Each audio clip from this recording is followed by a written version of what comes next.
Hi, I'm Kara Olson, and this is my video over the case study Every Day Counts. This case study is taken from the perspective of a new principal who has taken over the Golden Oak High School as principal, and they have been given the job of helping improve the problem from that there has been declining attendance rates. That attendance protocol is not being enforced. There are several students, lots of students missing many days, some absences not being reported by teachers, coaches requesting students be absent to help the football team, and not a follow-up of a counselor with students who have been missing a lot. So there is just some problems in the area of attendance. There are some ethical issues. As I mentioned, the coach has requested that a student be dismissed in the afternoons so that he can rest for the games. Well, even though football is an important part of the school, academics should still come first. There have been some red flags with some of the attendance situations, yet the counselor does not seem to be involved, whether they were notified or not. And protocol of the school for attendance aligns with the state law. However, it is not being followed. There are some teachers not even reporting absences, or they've been excusing absences that do not align with the protocol and have not been sending it to the office for review. So as the principal, I need to evaluate the situation, look at what is happening, and determine if action needs to happen, or what is the cause of this declining attendance. Well, some of the reasons seem to be that there is a leniency in the attendance policy, and that there needs to be a better enforcement of the rules for attendance. Let's look at some of the facts. So the people involved would be the teachers, the parents, and the students. There is a high retention rate for teachers, which is great. So you're going to have a lot of veteran teachers who have been there for a long time. That might make it harder as a new principal coming in. You're the new kid on the block. So getting them to listen to you or for them not to feel offended could be a hard thing. The students are mostly white. There's not a lot of diversity. However, there has been an influx of Asian and Hispanic students, and 85% of the students have missed over 10 days in a year. 10 or more days. This school is in the suburbs, mostly middle-income families. Parents commute a lot. It has been around for 55 years in the community. At one time, they had the highest attendance rate, but now they have the lowest in the district. They have lots of after-school clubs, 31, and 11 team sports, and football is a really big deal in this area. So, as I mentioned, some stakeholders are the students, the teachers, and the parents. Enforcing attendance is going to affect students. It could ultimately affect their grades. It could affect them being able to miss and affect their parents.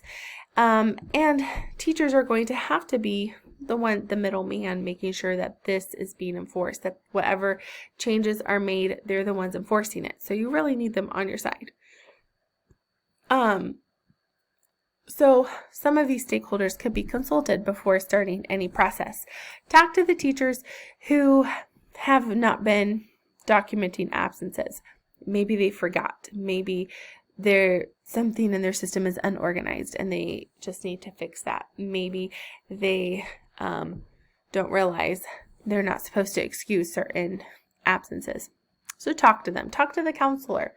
Maybe the counselor did not realize that those students were missing so many days. Maybe there's not a system set up for the counselor to be notified to know that they need to do something.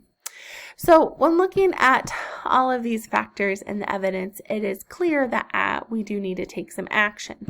So some options would be no action, I guess would be option one.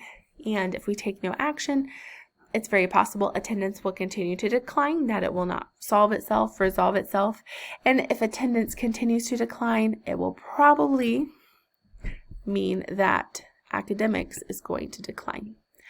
Now, you could go very extreme. So let's say what would the most extreme thing be so you could have a school-wide meeting and say, we have not been following this protocol. It is important legally. and for the best of our students, that we are following it.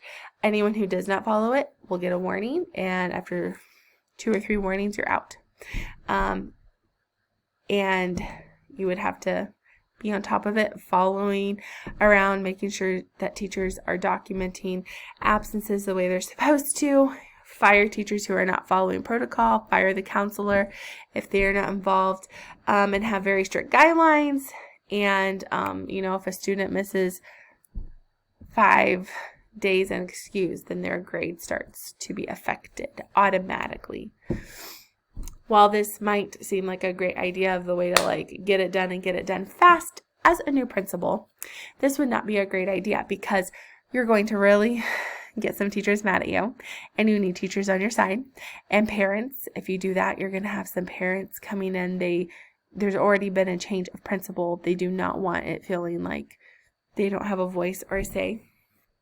And so any changes, even if they're the right change, need to be handled correctly. So I think that this option would be too extreme and would cause a lot of tension and make it hard to establish rapport, community, or a relationship between the principal and the staff, or the principal and the teachers, and the families.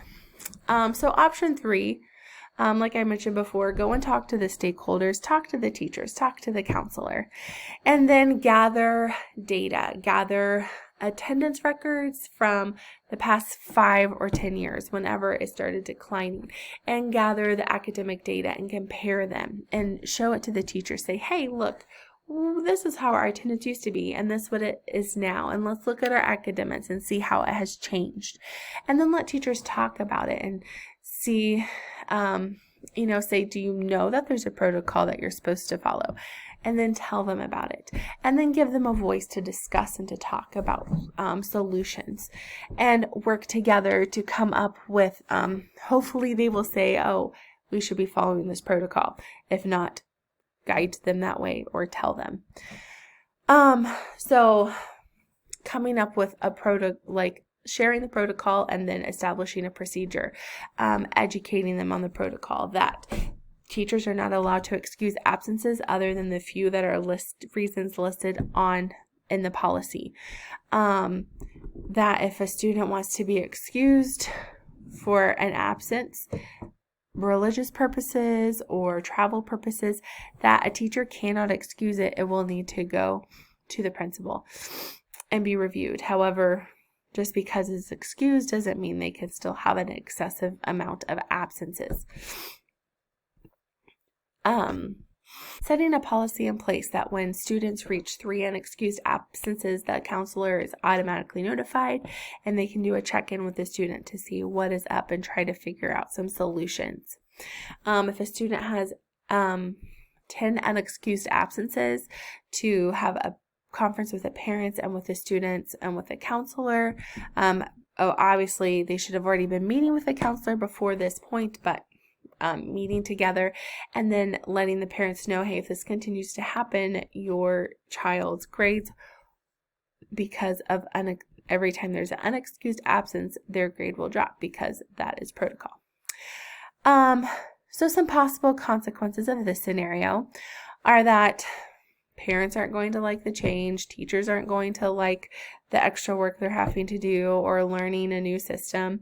There could be grumbling and complaining. However, I think if you approach this with the right attitude and with a way that you're giving them a voice and letting them hear and showing that, hey, this is for the best of the students and the interest of the students, hopefully it would go okay. But it could still be something that could potentially cause tension and make it harder for progress with the parents and with the teachers. Option 4 would be kind of what I would consider the chill solution. Send an email to staff saying, hey, this is our protocol. Please just make sure you're following it and not excusing absences that you shouldn't. And please make sure you're documenting them. And then you can send a letter home to parents reminding them, hey, this is our school policy on absences. Please make sure your children is in school as much as possible. Your child is in school as much as possible.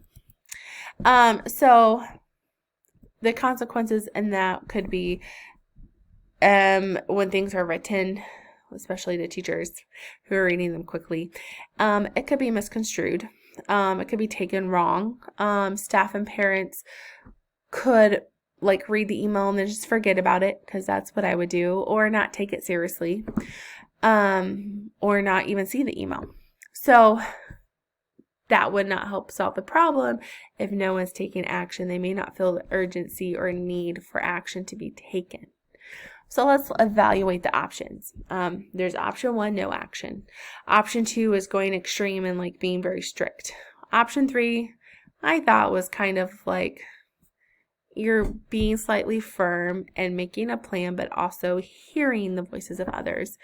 And option 4 would be the most relaxed strategy, other than no action, of communicating with email or with a letter and just being like, hey, try to keep up with this.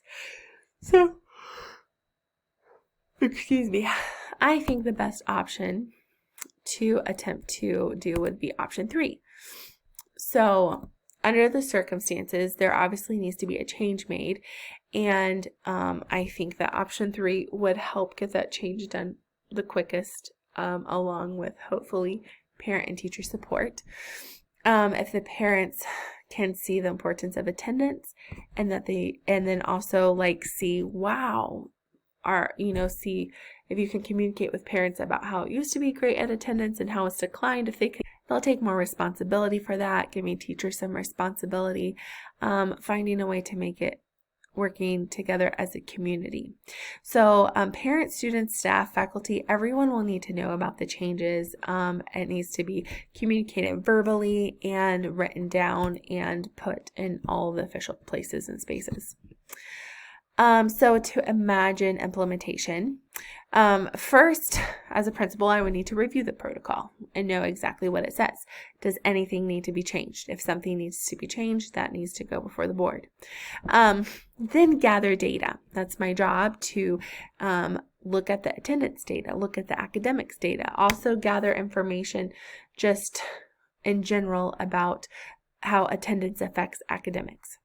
Compile it, put it all together. Talk to the teachers, go talk to the coach and say, hey, I love our football team. That is really important to us. I think it's important for the community. I think it's important for our students. However, it does seem like we might be getting a bit carried away. Could you please help with this? Could you find other solutions other than trying to excuse students from school to get more rest? So talking to them, asking nicely to change things. Go talk to those teachers, go talk to the counselor, as I mentioned before, and then bring everyone together in the meeting, as I mentioned, and put the information up, put the data up, let them review it, let them think about it, and then present this problem. Hey, we have this attendance problem. What are your solutions? You've seen the data, you've seen how we've been declining in both areas, and I've shown you the importance of attendance. Now, what do you think? And then tell them, see if they mention it, and if not, say, hey, we actually have this protocol and we have not been following it. That could be our first step in, and then talk and let them help come up with solutions involving them, and then work together to establish procedures.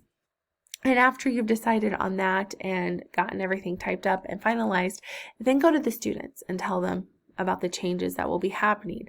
This is actually what's supposed to have been happening, and here's what's going to start. And then communicate it with the parents, and then begin implementation. And then at the end of the semester, review and see if it helped attendance or not, and if it helped academics. Some obstacles could be that teachers resist it. They don't want to change, or they still keep doing the same thing. Parents could buck against the system. There could be worse grades if students continue to miss, and it's just become unexcused absences, so that's going to lower the grades. And students could rebel against it.